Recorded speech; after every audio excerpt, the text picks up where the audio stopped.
Temuan kerangka manusia dicor dalam drum di Aceh Besar Aceh hingga pria tusuk mantan istri yang menolak rujuk di Bogor, Jawa Barat jadi kasus yang mengemuka dalam sepekan. Simak rangkumannya dalam kasus utama.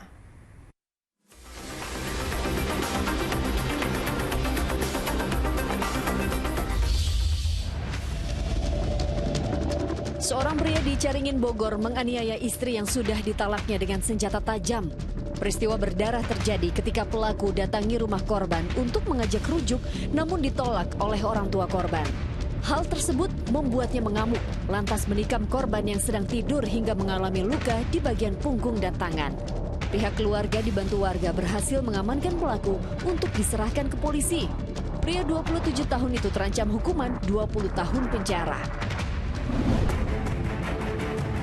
Berusaha melerai, seorang gadis 15 tahun di Bengkulu tewas terkena tikaman pisau oleh kekasihnya yang sedang bertikai dengan pemuda lain.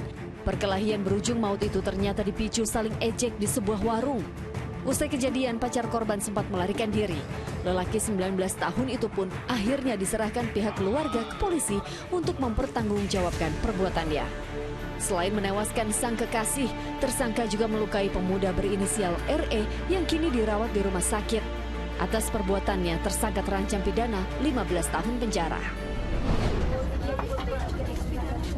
Bayi perempuan berusia 1 bulan ditemukan ayahnya dalam keadaan meninggal dunia terbenam di sebuah ember saat ditinggal berdua dengan istrinya di rumah kawasan Mahkamah, Kota Medan.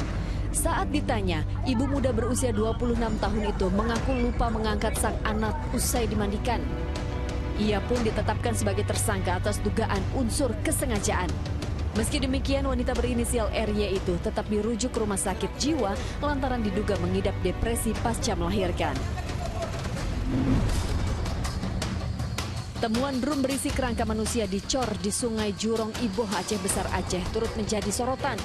Apalagi warga menduga drum tersebut sudah ada di lokasi sejak tahun 2011.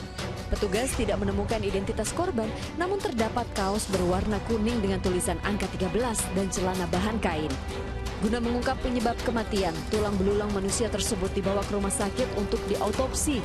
Polisi juga mengimbau warga yang kehilangan anggota keluarga untuk segera melapor. Seorang pemuda di Pasaman, Sumatera Barat tega mencabuli 35 anak laki-laki yang masih duduk di bangku sekolah dasar. Perbuatan menjijikan itu terungkap ketika temannya meminjam ponsel lalu melihat rekaman video tak senonoh tersangka terhadap para korban. Warga yang menerima laporan pun geram. Emosi mereka bahkan sampai merusak rumah orang tua tersangka hingga rata dengan tanah. Perbuatan cabulnya tersebut sudah dilakukan sejak bulan Maret silam. Pemuda berinisial RH itu harus mendekam di balik jeruji dan terancam pidana 15 tahun penjara.